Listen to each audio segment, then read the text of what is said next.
Good morning, everyone. Thank you again for being here. And I am thrilled. I'm Mike O'Hanlon in the Foreign Policy Program. Thrilled to have Senator Jack Reed here today, a great friend of Brookings, a great public servant now in his 30th year in the U.S. Senate from the small but mighty state of Rhode Island. Let me just give you a quick bio for those of you who don't remember his background. He grew up in Rhode Island. His dad was in the Navy.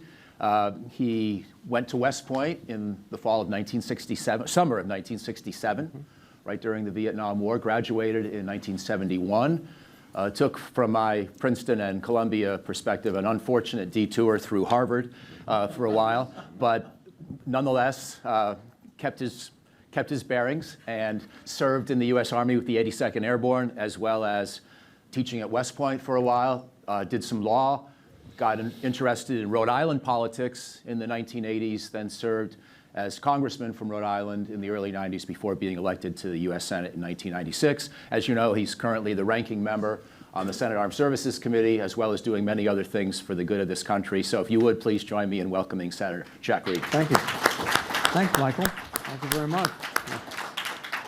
So, Senator Reed, I want to talk about some of the specifics in the nuclear weapons agenda that you're dealing with on the Armed Services Committee in a minute, but I thought in the spirit of the first panel, I would just ask you for your general feel about the state of the world and where you have the greatest concerns about nuclear weapons today. Just to give you a quick summary, the previous panel with a regionalist from Europe and the Middle East and Northeast Asia, Mara Carlin asked, what's your feel for how dangerous things are today? And how much the nuclear issue is paramount? Well, Suzanne Maloney, who's an Iran specialist, said 9, given where we are. Yeah. But the other answers were more like 6, but that's not a comforting number. And then, of course, Tom Wright said that in Europe a couple of years ago, 2022, he might have said 8 or 9 during the worst of the Ukraine crisis. Yeah. And Andrew Yo said maybe in 2017 he would have given a score of 8 or 9 for the situation in North Korea. But let me just turn to you, whether you want to use numbers or just be curious for your sense of where we are in the broader nuclear weapons issue today in the world. Well, we're in a brave new world, frankly. We're now looking at the competition between China, Russia, and the United States. There's no longer a bipolar nuclear problem. It's a tripolar or multipolar when you take in other nuclear states. So we're emerging out of a rather stable period of the Cold War and the post-Cold War into something that is quite dynamic. China is gearing up. It's estimated by 2035 they could have 1,500 warheads. The Russians have about 1,500 strategic warheads. That's a lot to contend with. We've never had that force ratio against us before. We're also in a situation where we've seen the end of formal arms control treaties. I hope that's temporary, because arms control was a way that provided some certainty, some verification, and some lines of communication, which are absolutely critical in a crisis moment. And we have to renew an effort, a sincere effort, to get back on the negotiating table with both the Russians and the Chinese, probably not simultaneously, but get in motion these discussions to try to limit nuclear weapons, to try to verify and to coordinate so we have opportunities in emergency to communicate and things like that. And then we've got the proliferation that could take place. It's just concerning to note that in 2022, National Defense Strategy, extended deterrence was mentioned 16, 17 times. The last one in 2026, 0. We're not talking about providing that kind of context for our allies where they don't have to rely on nuclear weapons. And proliferation is much more problematic today than it was. So we're, again, a new experience for us. Thank you. If I could, I want to get a little bit more programmatic now, and we didn't talk about that a lot on panel 1, but you obviously live this stuff day in and day out.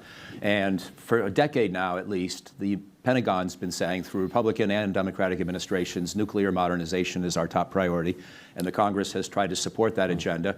Overall, just to remind folks of where we are, we've got B-21 bombers starting to be produced and starting to fly. They're going to replace some of the existing nuclear deterrent, but they're not yet operational in deployed units. We've got the Columbia-class submarine about to, I think the first boat is supposed to hit the water next year and maybe be deployable within about 5 years. And then the ICBM, the Sentinel ICBM, has had some delays, but it's expected to replace the Minuteman in the 2030s. And then, of course, there's all the warhead modernization, and then there's the cruise missile, both air-launched and sea-launched. I wondered if you could just give us a sense of how you feel how these programs are going, and just your gut feel for how we're doing. No, we're at a critical moment where every aspect of the triad has to be updated, modernized, and that's expensive, time-consuming, and difficult. And that is a challenge both in terms of budget and in terms of technology. When you look at the Columbia, it's a year behind schedule. There are great efforts now, both from the Pentagon, and Deputy Secretary Feinberg, I think, is really engaged directly to try to get that program back on track and on budget, but I expect it's going to be a difficult process to do that. And we need it because our previous Ohio-class submarines are literally wearing out. They can't be forever at sea. So that's one program that's behind and very expensive. The B-21 is a success. It's done quite well, and I commend the department and the contractors for doing it. The problem is we have to build 100 of them, and they're replacing a large part the B-52. The last B-52 was built in 1962, so we're in a real dilemma there. We have good technology, but we've got to multiply it extensively. When you get to Sentinel, it's really a problem. It's had a non-McCurdy breach already. It's very expensive, and it is in reality the largest military construction project we've ever undertaken in terms of dollars. And we're running into the same problems we're running into other areas of our economy. We don't have the workers to go up there into the plains of Montana. We don't have the access to the raw materials, et cetera. It's a very difficult problem, and we have to do that. So we're facing a very challenging situation. And then, of course, we've got, as you mentioned, new weapon systems that are coming on that we have to develop responses to. We're talking seriously about can we use lasers to deflect some of these new sophisticated weapons? That's a research, but it's not in the field yet. And put on top of that the President's proposal for Golden Dome, which is a very expensive and technically challenging operation. So we're in a very, I think, precarious moment in terms of all of our triad and our deterrence.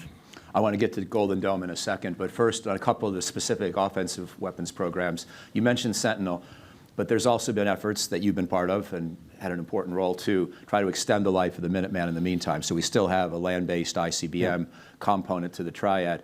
Are you comfortable that that's going to be okay? That's going to bridge us to the point where Sentinel can be deployed? In other words, is your concern about the ICBM primarily about expense, which obviously is serious, but is not necessarily going to threaten our deterrent? Or do you think there could be a gap between the two programs? I think we'll do everything conceivable to avoid a gap. That might be not only extending the life of Minuteman, but thinking of other creative ways of repositioning systems that might be able to, compensate in some part for the failure of our Sentinel system to go on board. But we're working very, very hard to prevent any type of gaps. We need a triad. It's been a sturdy form of deterrence over 60-plus years, and we understand that.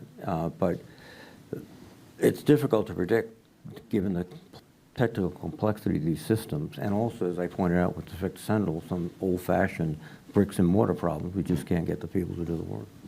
Could I come back to that issue? And from the great state of Rhode Island, of course, you're involved in building submarines, nuclear armed as well as nuclear powered attack submarines. Could you give us a quick update on where we are in trying to strengthen and enlarge the submarine industrial base?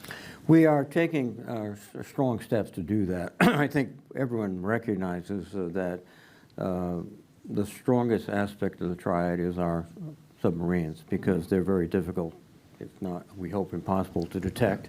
But they provide the real essential counterpunch that we need in a situation that could develop.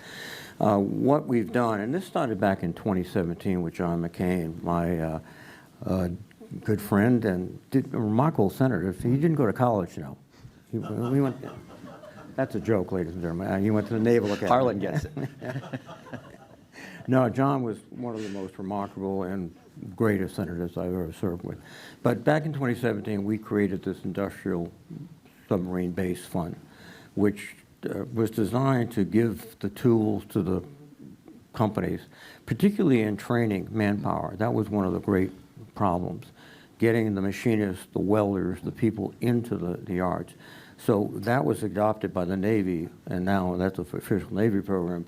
But the administration, both the Biden administration and the Trump administration, has really stepped up in trying to incentivize, encourage, and demand that the companies expand, they invest more of their money into the submarine industrial base, and that we are, because this is the key, I think. If we can produce replacements for the 688, the Ohio class, then I think we'll be in a good shape in terms, particularly as you mentioned before, if we have a slight gap in one of the other aspects of the triad. We're making progress, but we have a long way to go. We have to build new facilities. We have to also establish sort of warehousing capacities. One of the problems in the submarine industrial base, and I think in the other industrial bases, is we're not sending constant demand signals to suppliers. It was every year, maybe, probably, et cetera.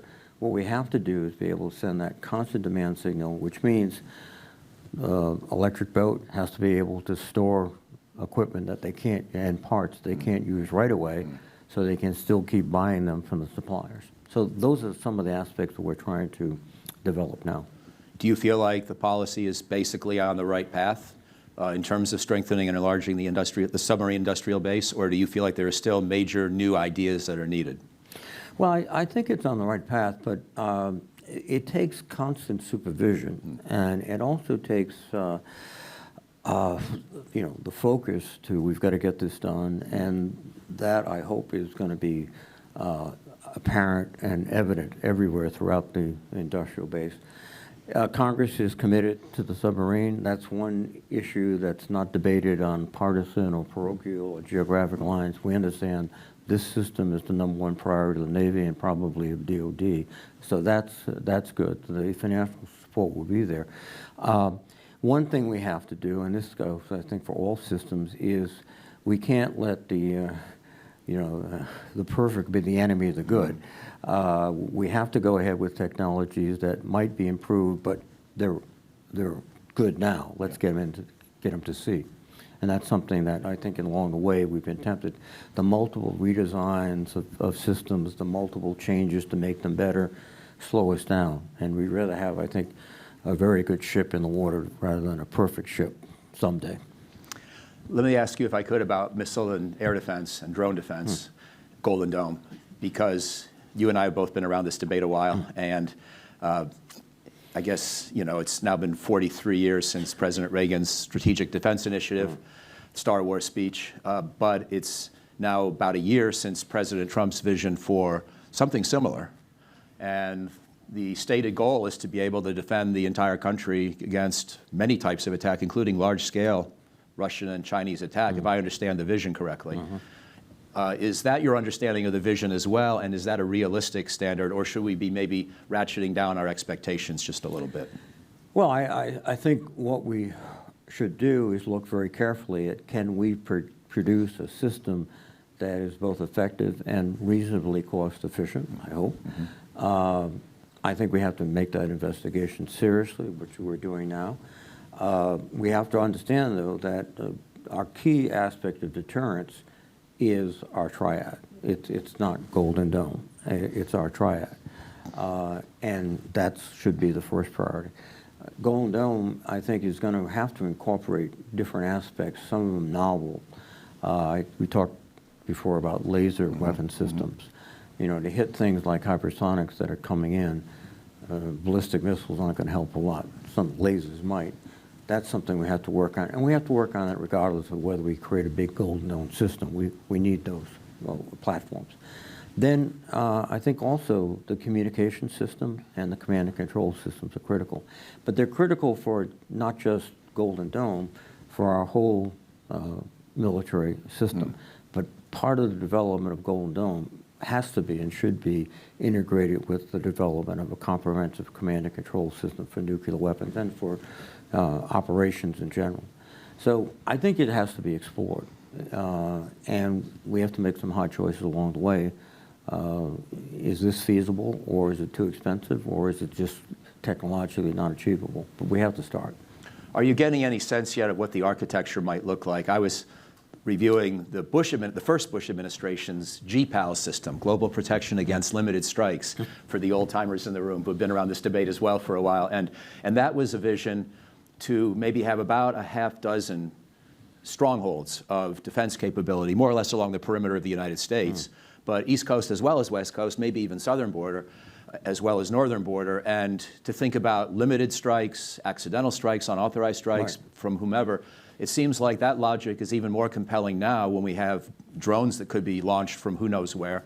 And so is that the kind of an architecture that we should be expecting, or that you would advocate? Or do we have any idea really where the Trump administration is going to come down and how they would position and posture different types of capability? Well, I don't want to comment specifically on the architecture because I don't want to get into areas that I should not be in. But I think one of the aspects that we've seen now, and this is again a new development, you know, 20 years ago, space was not an arena of conflict as it is today. So space is going to be critical in many aspects of this. One is we believe, in the public reports, that the Russians are weaponizing space. Certainly the Chinese are thinking about it if they haven't already done it. So how do we respond to that? And also from a perspective of trying to hit these targets coming from over the horizon or even close, you know, in the Gulf of Mexico, I think that's the term. Space offers a vantage point that is probably better than just land systems or other systems. So I think that's one of the aspects that's going to be developed significantly, our role in space and how we're going to deal with its weaponization. It's now an arena of conflict. It used to be a semi-passive area where we could operate and others could operate relatively peaceful. You said something a second ago that caught my attention, the implication that a number of dimensions of Golden Dome may be classified. Is that my understanding? Is that correct? And is that going to be the way it stays? Or are we going to be given more detail for the public debate pretty soon about what the overall capabilities might look like? Well, you know, we have to be respectful of, you know, intelligence. But one of the aspects of the administration which I've publicly criticized is the lack of sharing information, which is not or should not be classified, just not sharing information, not just with the public, but with the Congress too. There has to be more forthcoming discussions about systems without violating, you know, security or classifications. But we have to engage the American people in this debate because they ultimately would be paying for it and supporting it. And so I think there should be much more discussion of this, not just slogan, but at least an outline of what they intend to do, where do they intend to do it. I have just two more questions, so please start thinking of your own in the audience. But I wanted to ask you to step a little bit broader and above the nuclear issue alone, but in the spirit of what we were just discussing, to ask about this purported $1.5 trillion budget request that President Trump's been saying he might put forth to the Congress, which I'm interpreting to be sort of in the spirit of last year's Big Beautiful Act, where he asked for another $100 billion in unusual funding, mandatory funding for the Defense Department. Normally it's, of course, a discretionary account. And what I'm wondering is, are they going to ask for a sort of $1 trillion in old-fashioned discretionary money and then another $500 billion in mandatory money they could spend at their own discretion with less reporting, less congressional oversight on whatever time horizon they choose? But in the meantime, President Trump can claim to have created the largest defense budget in U.S. history. Is that your expectation of where this might be headed, or do you think they're going to rethink that whole 1.5 trillion? No, I would not be surprised if it evolves as you suggest, which is there's a budget line which is enhanced significantly, but there's also this reconciliation process where they have money that's very flexible. I'm being polite, but very flexible. The issue I think we have to start asking, and we're raising these questions now, is can the Department of Defense spend the money they already have effectively and efficiently? And if they can't, then why are we putting more money into the system? That's one question. I think also every program has to be looked at. We were just talking about Golden Dome. I mean, the price tag has not been announced, but I would assume it's not trivial by any means. Are we paying for that? Well, where's the science, the plans, that we know we're making an investment in something that's real, not just a slogan, as I stressed before. So I think there's going to be real questions. The other aspect of this we have to consider is we're facing significant deficits, and we have to be conscious of those. We're also facing significant issues, Social Security, Medicare. Our demographics are changing dramatically, and those programs are becoming more and more expensive. Fewer people are paying into the system. Where are we going to get this adjustment in terms of defense spending versus domestic spending? We have to, in good faith and honesty, do that for the American people. So, and then, of course, the administration continually suggests the way to prosperity is tax cuts. Well, that's nice too, but how does that factor into significant defense spending and then these other vital programs? And State of the Union, President pounding the table, we will not cut Social Security, we will not cut Medicare. Well, how do we fund it? Do you think that's going to rise to a high-level political debate issue in the coming midterm or next presidential election? Because the American people don't seem to react to that issue very, very well in terms, we don't have the same political champions of reducing the deficit that we did 30 and 40 years ago anymore. No, I think, though, that the reality is just becoming more apparent to everyone. And it's, frankly, the last time we had a surplus was at the end of the Clinton administration. We estimated to be, over 10 years, about $7 trillion of surplus, which I think we could have spent wisely had we not dissipated it. But that was the result of the votes I took in '94 to balance the budget, which was cutting expenses and raising taxes. And you have a lot of people who talk about the deficit but also want to cut taxes, and the arithmetic usually doesn't work out. So. One last question, thank you. We mentioned arms control before, and you talked about the importance of trying to revive it. Do you have any, I realize we're all sort of in early days, and this is one of our jobs at a place like Brookings to help come up with new ideas, but do you have any initial instincts about how to involve 3 major nuclear powers in an arms control conversation, or maybe even 5, or maybe even more? Yeah. I mean, how would we envision a future arms control framework? Well, I think I'm benefiting from the advice of Rose Gottmuller, who has testified before the committee. I think it should be a 2-track process. We have an established cultural sort of institutional relationship with the Russians in terms of arms negotiation. We should actively re-engage in that. And it's going to require not just a one-off, somebody showing up for a couple of days and talk.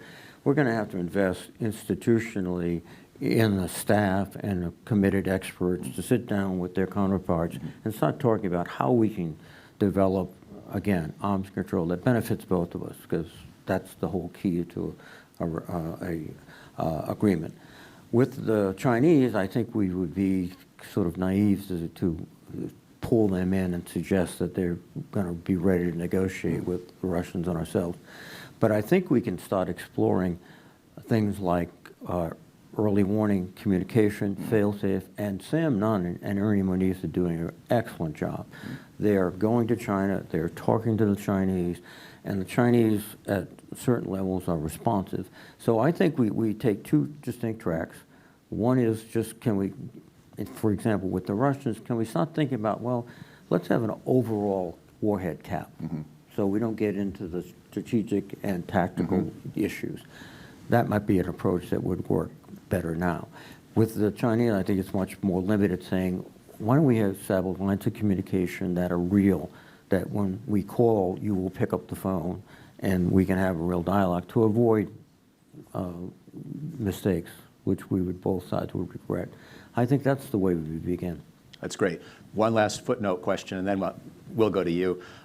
Recently, we've seen discussion about whether the Chinese in 2020 conducted a very low-yield nuclear test, and whether that should then be a basis for the United States considering doing the same. And for those of you who don't follow this stuff in detail, I think it was the kind of a test that might involve a small amount of fissile material, but be measured with a yield and sort of at roughly the same size explosion as the conventional explosive inside the warhead, not a real explosion of a nuclear scale, but designed to really test the components more fully. The United States considered doing these for a while and historically did before, I think, our test moratorium in 1992. And of course, all three major powers, Russia, China, the United States, were all signatories of the Comprehensive Test Ban Treaty, but no one's ratified it, or at least no one's currently in good standing on that. Any thoughts you've got about where we stand with that Chinese nuclear tests as it was alleged to have occurred, and whether the United States should reciprocate? Well, I think we have to look at where we are, frankly. We have conducted over 1,000 nuclear tests since 1945. The Russians, about 500, 700 tests. Chinese, much less than that. And you go down to the most recent entries into the arms race, about less than 10, Pakistan, India. We have so much data from those tests, much more so than any other nation, that we don't necessarily need more data. We also have spent roughly $10 billion on the National Ignition Facility, in which we are studying and have fairly good aspect of view on the physics of nuclear reactions, which no other nation has that kind of analysis of data.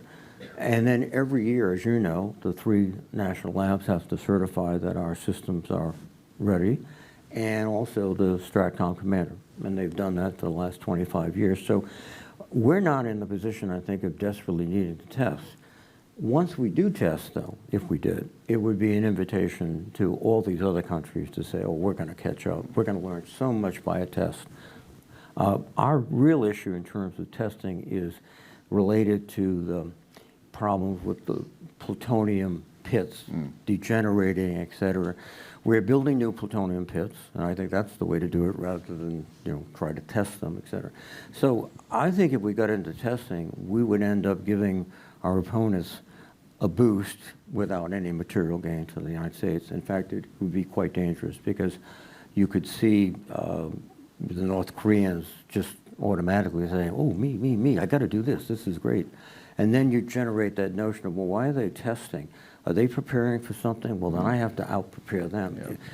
Yeah. We wanted to, again, get back into negotiations, not back into, dramatic demonstrations of our ability to blow the place up.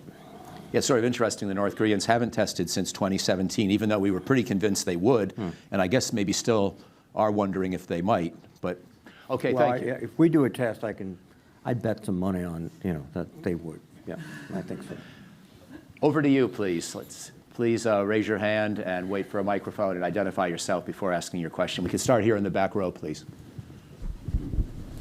Thank you, Senator. My name is Josh Keating. I'm a reporter for Vox. I was wondering if you could respond to the arguments the Trump administration has been putting out in recent days about Iran, specifically whether or not it's still intending to enrich uranium, or whether it's developing an ICBM that may at some point be capable of reaching the United States. These are talking points I've heard recently, and I'd love to get your response. Thank you. Well, I'm a bit confused because at one point, this is an issue about nuclear policy and a nuclear agreement. At another point, it's about really tactical missiles and launchers. At another point, it's about the desperation of the Iranian people, which is real. I have yet to see the administration define a very clear-cut objective of what they are trying to do by massing all these naval forces and other forces in the area. I think I was very impressed with the reports that were attributed, I should say, to General Kane, which is if we get involved in a conflict there, we're going to have significant and deleterious effects on our stocks of ammunition, our ability to respond to other places, et cetera. I think that advice should be taken very, very seriously. So I've yet to observe a plan, an objective, and a thoughtful way to get there. It's more or less that every day it's a new thing. You know, it's more at this point performance than strategic reaction. Other questions? Here in the next to last row, please. Good morning. My name is Kai Sato, Deputy Director of the U.S. branch at the Organization for World Peace. I would like to ask both. Do you think the expiration of the New START treaty encourages Russia or possibly China to have a seat of the new nuclear arms control? Yeah, Reuters reported that the three countries' representatives met Geneva to talk with the possible nuclear arms control, and Russia proposed the unofficial limitation of the warhead just before the expiration of the treaty. Thank you. You can go first. My prerogative as a member of the Senate. Well, excellent question. And I'm hopeful that we will get back on track with arms control. Amy Nelson has done good work on this topic, and I'll just invoke that. It's a partial answer to your question, maybe tangential, but she and I have done some writing. And in addition to the way the senator framed it, I think that trying to emphasize transparency is going to be a useful approach, even if we can't agree on quantitative ceilings or fully verify those. And I'm hopeful that may allow us to then bring in other nuclear powers as well, even though we start with China in a different kind of way, as the senator suggested. So that's not the full entirety of your question, but that's one part of how I think about it. Well, I'll adding to Michael's comments, I essentially be repeating myself, which is, I think we should consciously establish these two tracks. You know, re-engage with the Russians at a very sophisticated level, which we were at for decades now. And then with the Chinese, start talking about, can we have good communication? Can we have crisis communication? How to, you know, what can we do? And I think that ultimately will hopefully come together. But at this point, I think we need two distinct paths. Other questions? Gentleman in the very back, and then over here next. Thanks, Tom Countryman from the Arms Control Association. Hi, Tom. Good to see you. Thank you, Senator, for noting that increase in Pentagon budgets ought to be based in part on the Pentagon's ability to spend it on necessary items. I don't see that being the President's motivation. I'm even more deeply concerned about the idea that anything DOD needs can be paid for by our grandchildren.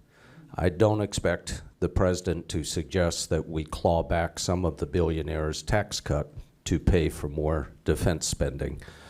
But I'm just wondering, are there, in your view, how many members of Congress really pay attention to the long-term deficit whenever we talk about defense spending? Thank you. No, it's an excellent question. I think most of my colleagues do. But the question is, do you operationalize it? Do you articulate it? Do you talk about it? A lot of that is, like most things in politics, is, you know, what's the issue of the moment?